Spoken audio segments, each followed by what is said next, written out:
Hey y'all, it's your internet's average weirdo, Insecure K, aka Markeya. And in today's video, I'll be sharing my free thoughts and obsessions on whatever's popping on this noggin. If this is your first time seeing me, welcome to my channel. If not, welcome back. I hope you've been taking care of yourself. Make sure you hit that sexy subscribe button and follow me on all social media platforms. I will sprinkle them here down below so you can get notified every time I upload any brand new content. People, all my new and returning viewers, we are on the road to 500 subscribers. Now, if you're just stopping by, just make sure you like the video, no pressure. But while you're here, if you like me this far, just hit the subscribe button, okay? I would really appreciate it. I'm trying to make it out of the suburbs with this one, all right? Not saying the suburbs is bad, but like, I'm just trying to be more independent. So, road to 500, I'm speaking it into existence. Let's get into the video.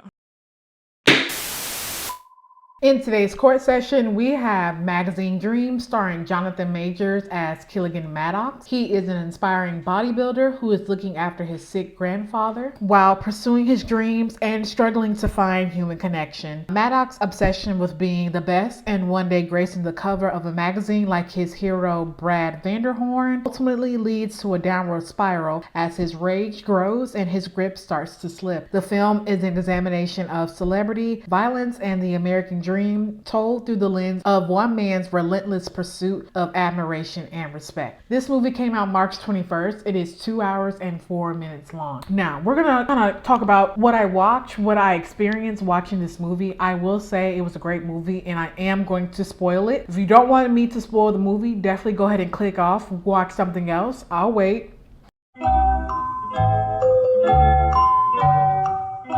For the ones that stayed, thank you. And make sure you drop a brain in the comment section below so I know the ones, the real ones, who want to kind of have a kiki about Mr. Jonathan Majors making his comeback in Hollywood. With that being said, the movie was helped produced by Bradcliffe Entertainment and Zeus Film, aka Zeus Network. So with those two production companies coming together, help put this movie into the movie theaters. So the movie goes like this. Throughout the movie, Jonathan Majors, aka Killian Maddox, is trying to become an inspiring bodybuilder like his hero Brad Vanderhorn. In the movie, he is writing Brad Vanderhorn letters talking about how he's trying to be better, eat better, you know, him trying to find girlfriend and how he's going through things. Like, he's literally talking to this man that he's never met before like they're friends and that they can relate to each other. In his mind, he is having a parasocial relationship with Brad Vanderhorn, who he has never met before. He's also going to therapy as well because he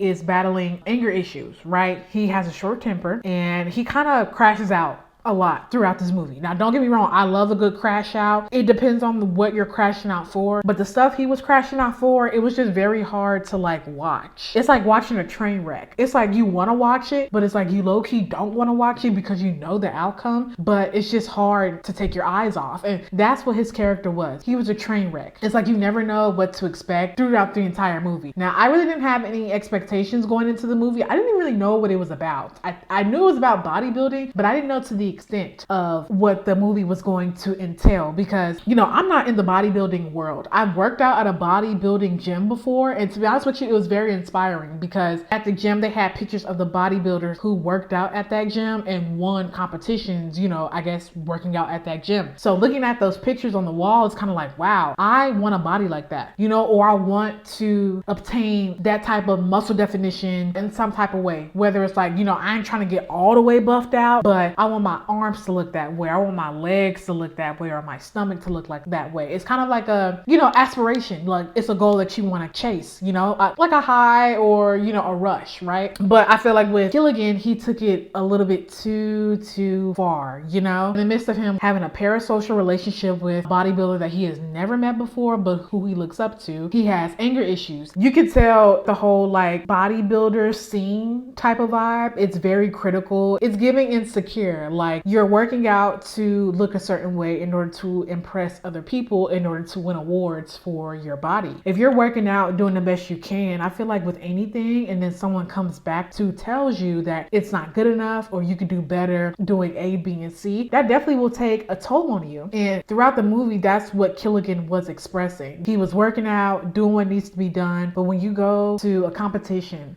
after all the hard work you've been doing for them 3 to 6 months, to get told that, oh, your obliques aren't big enough, or your calf muscles are just a bit smaller than what we would like, but you know, it's all right. You're gonna feel some type of way. Yeah, he's battling with that. And then as the movie goes on, you start to realize he is very like socially like delayed and awkward when it comes to like mixing and mingling with other people, because he ends up, you know, liking a girl that he works with at his job. The fact that he went out of his way to ask her out on a date in front of everybody at the workplace, like the customers, is crazy. I was looking at him like, no, you don't do that. You know, you wait till after work, or maybe when y'all in the break room in the back, but in front of everybody is crazy. And it was very awkward too. Like if I was her, I would have been so embarrassed. Like, why would you do this now out of everything? It makes more sense as the story goes on, because he expresses that he lost both his parents, and how he lost both his parents was his father ending up pew-pewing his mom, and then he ends up pew-pewing himself after he pew-pews his mom. So he ends up going to his grandfather's house and ends up living with his grandfather till the age that he is now in the movie. You can tell he's still battling a lot of things that he just hasn't faced since the death of his parents. It's definitely taking a toll on his life now. Honestly, you could tell. I don't think the grandfather knew what was going on the entire time in his like private life, because Killigan was just so focused on making sure that his grandfather was good because he was sick, to the point where he ends up crashing out on some people who painted his grandfather's house because they didn't paint it right. And since they didn't paint it right, you know, he politely called them up and was like, hey, you guys came out last week and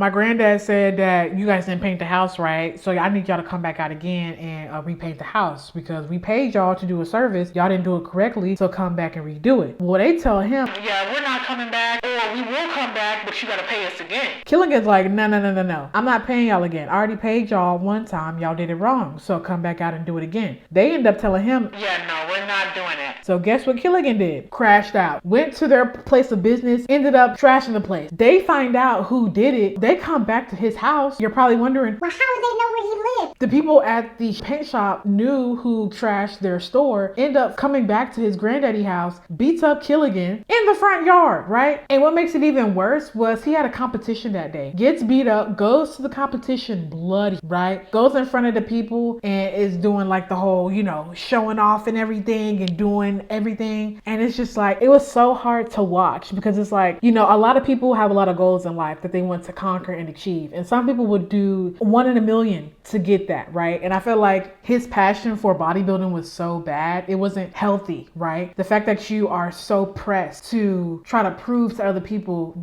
you know, how good you are, when you should just be proving that to yourself, shows how insecure he was, to be like, I gotta do everything to prove to other people that I'm the best. But the fact that you're willing to basically die behind it is wild to me, especially if it's not helping you in a positive light, right? So that was very hard to watch. Another scene that was hard to watch was, I feel like he kind of questioned his sexuality, or he did the thing that he shouldn't have did in order to prove to his idol that he was down. Remember them letters I was telling you that he was writing to Brad Vanderhorn, his, you know, hero and the whole bodybuilding thing? Well, he finally responded. He called him and said, hey, I'm in town this week. If you want to come by and like hang out and meet, definitely, you know, show up, come through, right? Killigan's like, oh my God, really? You want me to come by and meet you in person? Oh yeah, I'm definitely coming by to meet you because you're my hero. I've been looking at your pictures, trying to emulate you. Like, you are that guy. So Killigan ends up going to Brad's, like, he had a photo shoot, you know, taking pictures of himself in the Speedo, showing off his muscle, you know, doing what bodybuilders do. So Killigan comes, he's kind of awkward, he's kind of weird, yada, yada, yada. Killigan ends up introducing himself to Brad. They shake hands. Killigan's like, you know, your body looks amazing. You look great. Brad's like, oh, thank you. You know, do you want to touch? And Killigan's like, you mean like, you're okay with me touching your body? Brad's like, yeah, you can touch me. So Killigan ends up touching his abs, right? And I'm kind of like, where is this going? Like, I should have known this was coming next, but for some reason I didn't want to believe it. So the next scene cuts into Maddox sitting on the bed, no clothes on, okay? That pegged the scene. No clothes on, sitting on the bed. We got Brad with no clothes on in the other room on the phone talking to somebody. So you already know what happened. They got down. And I'm like, oh, I didn't know Killigan was into that, or did he only do it to impress his hero? With him doing that, kind of question his sexuality as well, because earlier in the movie, he took a ride down to like the prostitution. I think they were in California. He took a trip down to, you know, that area where, you know, the girls be on the corner, you know, doing what they do to get their money. He ends up picking one of the females, taking her back to the room, and that was a weird interaction as well, because he was so focused on the girl, you know, complimenting his body. I don't think he really cared about the whole sexual part of it. Yeah, so that was kind of weird too, right? Because I'm like, why wouldn't you, right? But he was more focused on, yeah, why wouldn't you want to indulge? That's why you went down there to go get the girl, right?